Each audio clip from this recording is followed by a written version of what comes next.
मेरी शादी एक बहुत ही बड़े घर में हुई थी। मेरा पति एक सुनहार था। उसकी अपनी कई दुकानें थी। जैसे ही मेरा रिश्ता हुआ, हर कोई मुझसे यही कहता कि सीमा के तो भाग जाग उठे हैं। बैठे बिठाए इतना अमीर और खूबसूरत मर्द सीमा के नसीब में आ गया है। मैं भी बहुत खुश थी, क्योंकि हर लड़की की तरह मैं भी शादी को ज़िंदगी का सबसे खूबसूरत दिन मानती थी। शादी की ज़ोर शोर से तैयारियां चल रही थी। ये सोच सोच कर मैं बहुत खुश हो रही थी कि शादी के बाद मेरा अपना घर होगा, खूबसूरत ज़िंदगी होगी। मैं पति के साथ अपनी नई ज़िंदगी की शुरुआत करूंगी। हमारे बच्चे होंगे। मुझे बच्चों का बहुत शौक़ था, क्योंकि पिछले कई टाइम से मेरे अपने घर का आंगन सूना पड़ा हुआ था। मेरी 2 भाभियाँ थीं और ऊपर वाले ने उन दोनों को ही औलाद से महरूम रखा हुआ था। मैं 2 भाइयों की छोटी बहन थी। मेरे बाद घर में कोई बच्चा नहीं आया था। मैं जब भी किसी का बच्चा देखती तो फ़ौरन ही इसे उठाकर गोद में प्यार करने लग जाती। हर कोई मुझे यही कहता कि देखना, सीमा के तो बहुत सारे बच्चे होंगे। इसे बच्चों का बहुत शौक़ है और उसे बच्चों से बहुत मोहब्बत है। ये बात सुनकर मैं खिलखिलाकर हंसने लग जाती। मेरे अपनी भी यही ख्वाहिश थी कि मेरे बहुत सारे बच्चे हो। मेरी और विजय की शादी के दिन करीब आ रहे थे। मेरे दिल की धड़कनें आहिस्ता आहिस्ता तेज़ होती जा रही थी। बहुत से अरमान दिल में जन्म ले चुके थे। आने वाली ज़िंदगी के बारे में सोचकर मैं खुशी महसूस करती। मेरे घर वालों ने बहुत धूमधाम से मुझे विजय के साथ विदा कर दिया। मैं अपने पति का हाथ थामकर एक नए बड़े से घर में चली आई। विजय के घर वाले भी बहुत अच्छे लोग थे। सब ने खुले दिल से मेरा स्वागत किया था। ससुराल में पहुंचते ही बहुत सी रस्मों की शुरुआत हुई और मुझे विजय के कमरे में ले जाकर बैठा दिया गया। घबराहट के मारे मेरे माथे पर पसीना आ रहा था। कमरे को सफ़ेद मोतियों से सजाया गया था। कमरा पूरी तरह फूलों की खुशबू से महक रहा था।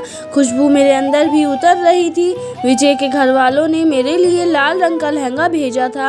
इस खूबसूरत से लाल रंग के लहंगे में मैं कोई परी मालूम हो रही थी।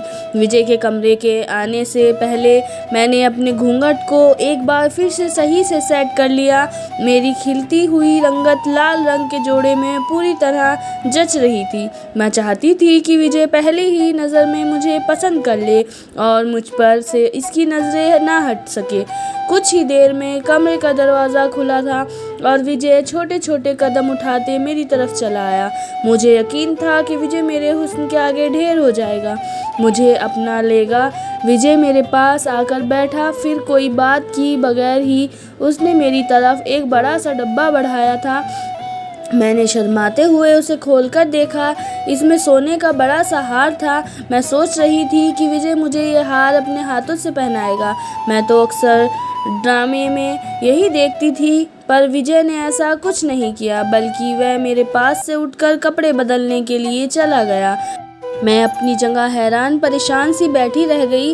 विजय ने तो मेरी तारीफ में एक अल्फाज भी नहीं कहा था। इसने मुझे नज़र भर के भी नहीं देखा। मेरा वजूद तो जैसे इसके लिए मायने ही नहीं रखता था।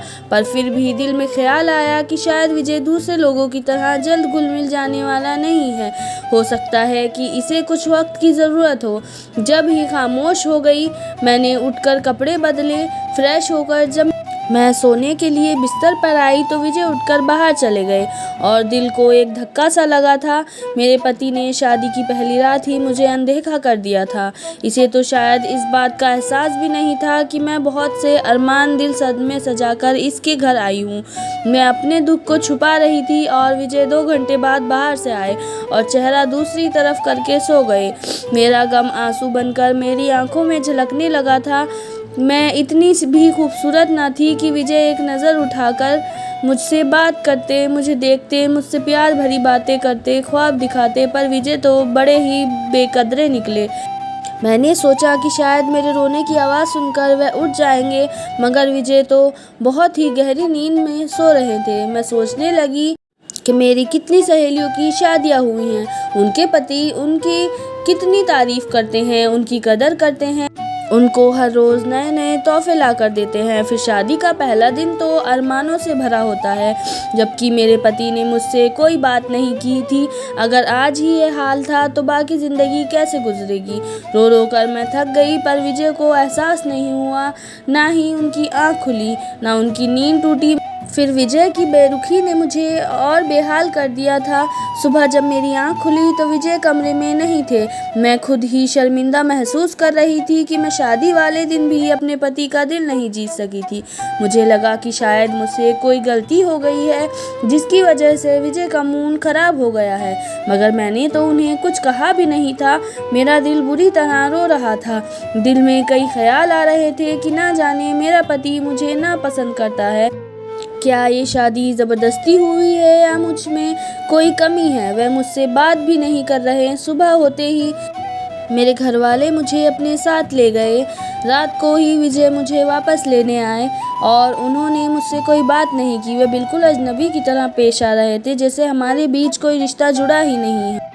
घर वापस आने के बाद उनका रवैया वैसा ही था। वह अपने लैपटॉप में इस तरह काम कर रहे थे जैसे मैं कमरे में मौजूद ही नहीं हूँ। मैंने अपने सामान में से एक खूबसूरत साड़ी निकाली और सोच लिया कि आज मैं विजय को अपने हुस्न का दीवाना बना कर रहूँगी। उनके मुंह से ज़रूर अपनी तारीफ़ सुनूंगी। विजय मेरे पति थे, मेरा उन पर पूरा हक था। मैंने जाकर साड़ी पहनी और बहुत देर तक खुद को शीशे में देखती रही। मैं एक अच्छी और हसीन लड़की थी। मैंने थोड़ा सा मेकअप भी किया तो मैं कमरे से बाहर निकली तो विजय कमरे में ही मौजूद थे। मुझे एक नज़र देखने के बाद उन्होंने अपना सर झुकाया, जैसे मुझे देखना ही ना हो। मुझे लगा शायद उनकी नज़र मुझ पर नहीं पड़ी है, इसलिए मैं उनके करीब चली गई और उन्होंने मुझे फिर भी नहीं देखा। शायद उनका काम पूरा हो चुका था। उन्होंने लैपटॉप एक तरफ रखा और वॉशरूम चले गए। मैं उनके इंतज़ार में बिस्तर पर बैठ गई। मैंने कमरे की मोमबत्तियाँ जला दी थी। विजय वॉशरूम से निकले तो एक नज़र कमरे पर डाली और अपनी जगह पर आकर ऐसे सो गए जैसे कमरे में उनके अलावा कोई मौजूद ही ना हो। मेरे दिल में तो एक आग जल रही थी। मुझे सख्त बेइज्जती का एहसास हो रहा था। मैं शादी के पहले साल ही एक बच्चे की माँ बनने का ख्याल देख रही थी। मेरी सारी रात करवटें बदलते गुजर गई। ऐसा लगता था जैसे किसी ने मुझे जलते अंगारों पर लिटा दिया है। आहिस्ता आहिस्ता मेरा सब्र दम तोड़ रहा था। आंखों से आंसू बहने लगे। सोचा नहीं था कि मेरा पति मेरे इतनी बेकदरी करेगा। 2-4 दिन यूं ही खामोशी से निकल गए। हर रात विजय का रवैया इतना ही अजीब होता। वे मेरे किसी भी बात का जवाब न देते। मुझे किसी तरह की यहाँ कोई परेशानी नहीं थी, पर मुझे पति की जिस मोहब्बत और इज़्ज़त की ज़रूरत थी वह मुझे नहीं मिल रही थी। और मैं इस बात को अच्छी तरह समझ रही थी कि इस सब का मतलब क्या है। हमारी शादी को 1 हफ्ता गुजर गया था। हमारे बीच अभी भी बहुत तकल्लुफ़ थे। मेरे दिल में कभी कभी ख्याल आता कि मैं खुद से विजय की तरफ पेश हो जाऊं तो शायद उनकी यह शर्म ख़त्म हो जाएगी। फिर मैंने सोचा कि अगर मैंने ऐसा किया तो विजय मेरी कदर नहीं करेंगे, यही समझेंगे मैं बेशर्म हूँ। फिर मैंने 1-2 दिन और इंतज़ार किया, मगर विजय की बेरुखी का पहाड़ न टूटा। मैंने भी सोच लिया कि अब कुछ भी हो जाए मैं विजय से बात करके रहूँगी कि अगर उनको ये शादी नहीं स्वीकार थी तो मुझे अलग कर दें, और अगर मैं उन्हें स्वीकार हूँ तो फिर मुझे अपना ले। वे लैपटॉप पर काम कर रहे थे। जब मैंने उनको आवाज़ दी वे मेरी तरफ नज़र भर कर भी नहीं देख रहे थे। नज़रें झुकाए मेरे सामने बैठे थे, जैसे मुझसे कुछ छुपाने की कोशिश कर रहे हो। क्या बात है, बोलो, उन्होंने इसी तरह नज़रें झुकाकर कहा। तो मैंने भी अपनी सारी बातें उनके सामने रख दी। विजय, मुझे लगता है आप इस रिश्ते से खुश नहीं हैं। शादी के बाद इतने दिन गुजर गए, आपने मुझसे कोई बात नहीं की। आप आखिर चाहते क्या हैं? विजय ने मेरी बात का जवाब नहीं दिया और कमरे से बाहर निकल गए। मैं अपनी जगह हैरान रह गई। उनके इस तरह जाने से मेरे दिल में यह बात बैठ गई कि विजय शादी नहीं करना चाहते थे या उनके साथ कोई मसला है। मुझे एहसास हो गया था कि मुझे विजय के साथ अगर रहना है तो फिर सारी ज़िंदगी इसी तरह अपने जज्बात पर काबू कर रहना होगा। क्योंकि वह तो मेरी किसी बात का जवाब नहीं देते थे और ना ही मेरी तारीफ़ करते थे। पर मैं ऐसी अधूरी ज़िंदगी भी नहीं चाहती थी। मैं एक खुश रहने वाली शादीशुदा ज़िंदगी चाहती थी और मुझे बच्चे भी चाहिए थे। बड़ी मुश्किल से हमारी शादी को 1 महीना होने वाला था। मैंने एक-एक दिन तकलीफ़ में काटा था। अब मैं और इस रिश्ते को कबूल नहीं कर सकती थी, इसलिए मैंने विजय से तलाक को कहा। मेरे मुँह से तलाक का लफ्ज़ सुनकर विजय के चेहरे का रंग बदल गया। शायद उन्हें ये उम्मीद नहीं थी कि मैं उनसे ऐसी भी कोई बात कर सकती हूँ। मैंने कहा, मैं ऐसी ज़िंदगी नहीं चाहती जिसमें मुझे मेरे पति का साथ ही ना मिले। मैं तो हर वक्त रोती रहती हूँ, आप मेरी किसी बात का ख्याल नहीं करते। विजय मेरी बात सुनकर भी कुछ न बोले और मैं भी बहुत ज़्यादा दुखी हुई। विजय से शादी के बाद मेरे दिल में उनके लिए एक ख़ास जगह पैदा हो गई थी। इस तरह उनसे अलग होना मेरे लिए भी आसान नहीं था, लेकिन मैं एक ऐसे इंसान के साथ गुजारा नहीं कर सकती थी जो मुझे खुशी नहीं दे सकता था, और ये सब कुछ मेरी ज़िंदगी का सबसे बड़ा रोग बनकर रह गया था। इस दिन विजय के कमरे में आने से पहले ही मैं खुद को से खामोश से करवट बदलकर लेट गई थी। मैंने सोच लिया था कि मैं उनसे कोई बात नहीं करूँगी। नींद तो मेरी आंखों से कोसों दूर थी। मुझ पर तलाकशुदा का धब्बा लगने वाला था, लेकिन मेरे पास इसके अलावा और कोई चारा नहीं था। मैंने अब तक विजय के बारे में किसी को कुछ नहीं बताया था कि मेरा पति मेरे लिबास था और मैं उसे अपने हाथों से फाड़ना चाहती थी। मुझे अभी आंख बंद किए ज़्यादा देर न गुजरी थी जब विजय कमरे में आए और मुझे आवाज़ देते हुए बोले, सीमा सो गई हो क्या? मैं सुनकर हैरान रह गई। ये पहली बार था जब उन्होंने मुझे ऐसे कहा था। मेरी आंखों में आज भी आंसू थे। विजय ने अपने हाथों से मेरे आंसू साफ किए और फिर उन्होंने मेरी सारी शिकायतें दूर कर दी। उन्होंने मेरी इस कदर तारीफ़ की, मैंने कभी किसी मर्द के मुंह से इतनी खूबसूरत बातें नहीं सुनी थी। इस दिन तो जैसे मैं पूरी हो गई थी। उन्होंने मुझे यकीन दिला दिया कि वह सारी ज़िंदगी मेरा साथ चाहते हैं, बस एक वजह से मुझे वक्त नहीं दे पा रहे थे। पर अब वह मुझसे कभी दूर ना होंगे। मेरे सारे अंदेशे जो मैंने उनके बारे में सोच रखे थे कि विजय मुझसे नफ़रत करते हैं, मैं उनसे तलाक लूँगी और मुझे तलाक देने पर भी उनको कोई गम ना होगा, सब के सभी गलत निकले। विजय एक मोहब्बत करने वाले एक अच्छे इंसान थे। इस दिन मेरी सारी दिमागी गलतफहमियां ख़त्म हो गई थी। पति के मुंह से इतनी मीठी बातें सुनकर भला कौन औरत अपना गम नहीं भूल सकती। पहले जो मैं तलाक का सोच कर परेशान हो रही थी, अब विजय ने मुझे खुशी से निहाल कर दिया था। मेरे और उनके बीच अलग होने का कोई सवाल ही पैदा नहीं होता था। विजय ने मुझे इस कदर अहमियत दी कि मैं पूरी हो गई, मगर मैं हैरान भी थी कि वह पहले मुझसे इतनी दूर क्यों रहे थे। मैं सोचकर थक गई तो मैंने खुद ही उनसे पूछ लिया, विजय अगर आप मुझसे इतनी ही मोहब्बत करते थे तो इतने वक्त मुझसे मुंह क्यों मोड़ रखा था? तब विजय ने एक ऐसे राज का खुलासा किया जिसे सुनकर मेरे सर पर आसमान टूट पड़ा। विजय ने मुझे बताया कि उन्होंने मुझे पहली बार एक दुकान पर देखा था। मैं उन्हें पहले ही नज़र में पसंद आ गई थी। इसी वक्त उन्होंने फैसला कर लिया था कि वह मुझे अपनी ज़िंदगी में शामिल करेंगे।